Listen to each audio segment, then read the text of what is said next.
In this video, I'm going to give you an introduction to editing units. I'm not going to cover every possible topic associated with editing units, but we're going to give you an introduction, an overview of the main steps that you will use for editing pretty much any unit in any Flame scenario. So I have the single shooter tutorial scenario opened. It's my copy of it. And to begin editing units, I need to right click on a unit and just say edit. And that will open the edit units window, and it will highlight the unit that I'm editing. And I can use my mouse and click, and it will automatically select that unit in the window. If I click here, it will go back and forth. I can also go to the units window and say edit units, and I get the same window. So the first thing that I can do for a unit to edit it is I can edit the parameters for the models that are attached to it. So my composition tab here lists the models that are attached. So if I click on different units here, I get the different models that are attached. As you've already learned, a unit in Flames is an empty shell. It gets all of its behavior from the models that are attached to it. And all those models are defined outside of Flames in the component plugins that are loaded, so they're all fully customizable. You can get the source code for these models from the Flames repository if you haven't done that already, and you can write your own models, and when you do, you can attach your models to your units to make them do whatever you want them to do. So I can go to the composition of the unit. Now, one of the things we don't talk about in this video is how to compose a unit, how to specify the models that are attached to a unit. That's a more advanced Flames unit editing skill, and we're going to cover that in a different video where we're going to talk specifically about composing units. So we have these units already composed. One of the things you can do for the unit is you can edit the input parameters of the models that are attached to the unit. So in order to do that, I will double click on the particular component listed here, or I can click this little view button, either one, and it opens up the window where the meta object for that component is defined. So a meta object is an object that is intended, that allows me to edit the input parameters, but the meta object itself is never actually used in a scenario. These objects in these windows right here, that all of the units, all the windows underneath the parameters menu, all these models right here, they just define meta objects. And again, a meta object is set up to be able to define the input parameters, but this object named red truck is not the same as this object named red truck right here. This object is a copy of the meta object. So when this unit is composed, which happens every time the scenario configures, the unit is wiped clean, and then all the models that are defined in the unit's composition, that are specified for its composition, are recloned. We call it a cloning step. We go to the meta object, we clone it, and each unit gets its own unique copy of the meta object. So if this particular meta object was used on 50 different units, changing the values right here would automatically change it on all the units in the scenario. So it dramatically simplifies scenario editing. Instead of having to edit 50 individual trucks, and 50 is a pretty small scenario. Flame scenarios can be tens of thousands of units, hundreds of thousands. You wouldn't want to have to define the input parameters individually for every particular model attached to every unit. So these are all meta objects, so I can go in here and I can change the values. If I change the value right here and I hit accept, it's going to bark at me and tell me that the object isn't a data set that I don't own. So you'll learn more about how to work with entities in multiple data sets in a different video, but I'm just going to do what we normally do. I'll make a copy, not a copy, I'll create a brand new data set and I'll hit accept. And you'll see in the status window it says it created the red truck in my data set, the data set named Untitled. I'm not going to save that data set right now, but I now have another data set loaded in my scenario.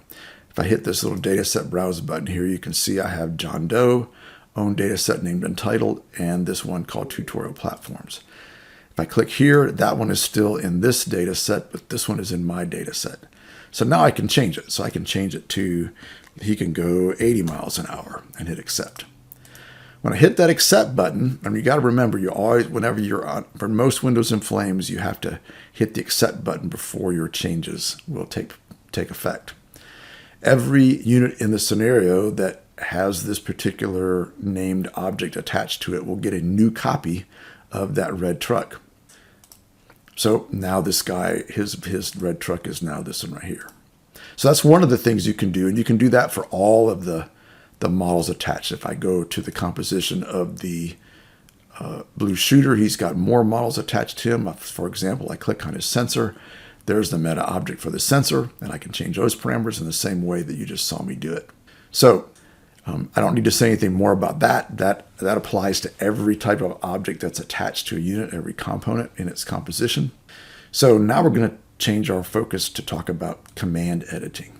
And this is where you'll spend most of your time. This is where there's a tremendous amount of power in Flames. Just like you can put any type of model attached to a unit and you can write your own models, the commands are also defined by the models.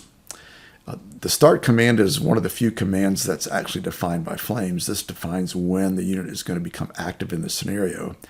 These other commands are not defined by Flames. They are defined totally by the cognition models that are attached to the unit. So this red truck, he's got this cognition model called the driver cognition model. That's the cognition model that just like a human, it drives the platform.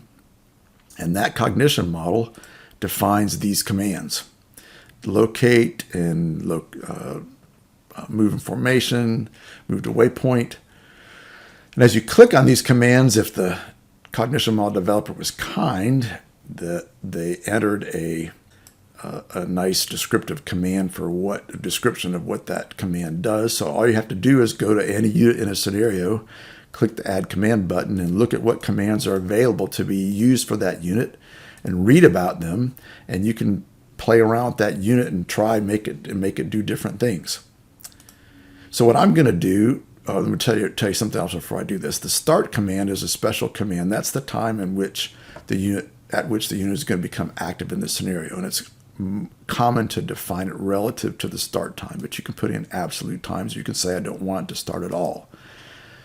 The commands above the start statement are executed every time the scenario configures, which is every time I make any kind of change to the scenario.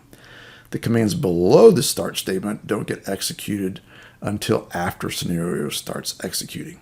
So some of these commands are not able to be entered above the start statement. We call those the definition commands. So if I'm above the start statement and I click add, the list of commands that I get here is shorter than the list of commands I get if I hit add and I'm below the start statement.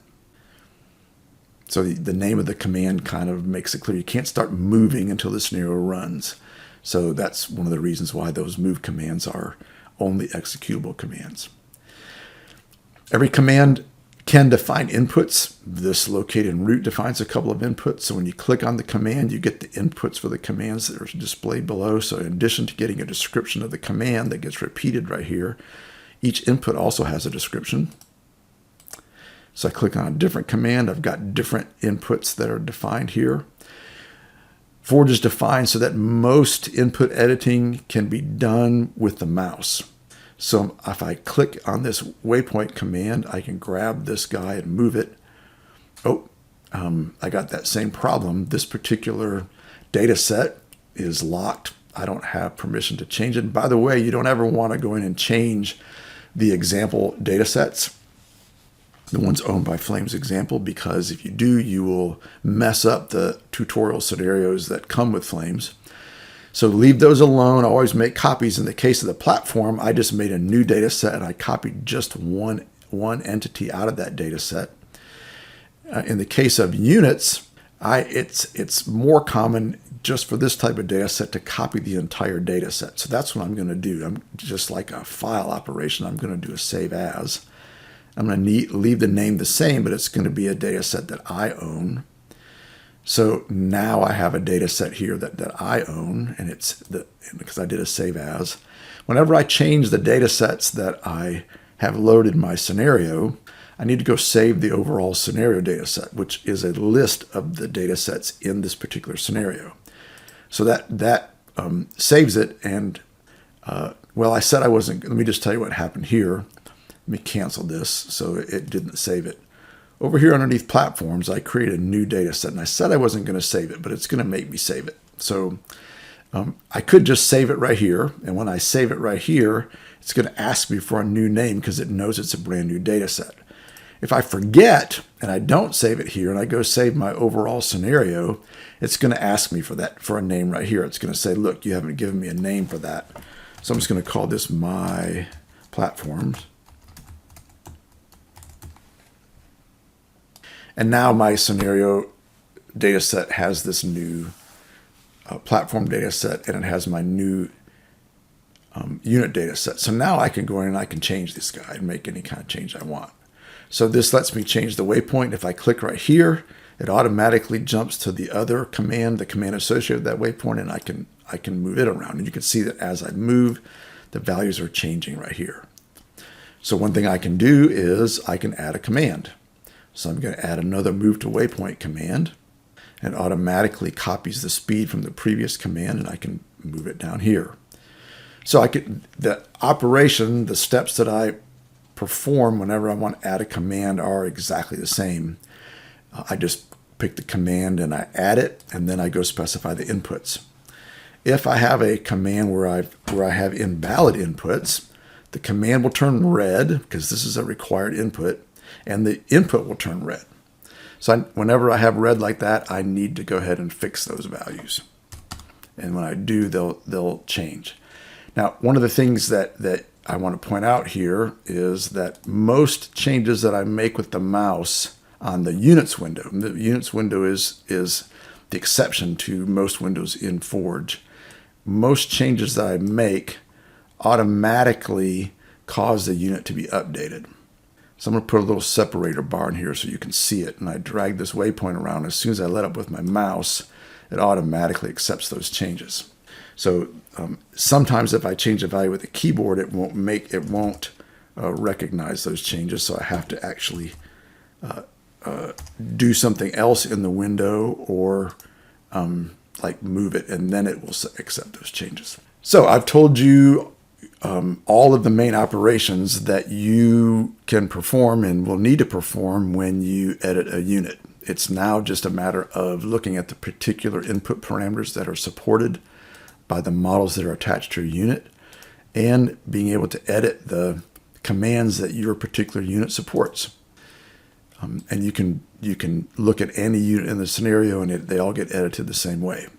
There will be another video that goes into more detail about how to edit input parameters. There's a lot of extra tools in the Forge user interface for graphically editing input parameters, but that will be the command inputs. But that will be reserved for another video. Now, on the Units window in the Commands tab, there's a couple of other buttons up here. One of them is the X, which is removing a command. So you just click on the command and hit the X, and that removes it. You can also copy a command. So I'll copy it, and once I have a copy, I can then go anywhere I want. And if it's a legitimate place to paste the command, hit paste. When I paste a waypoint like this, I get the exact same values. So these two waypoints are on top of each other. I can also reorder the commands. So I'll click on this command and I'll move it up. And so now they're in a different order. And you'll notice here that the up arrow is ghosted because I can't move this command up because it's a motion, or it's an executable command, and it can't go above the start statement. So this concludes this video on the basics of editing units. Thank you for watching, and thanks for using Flames.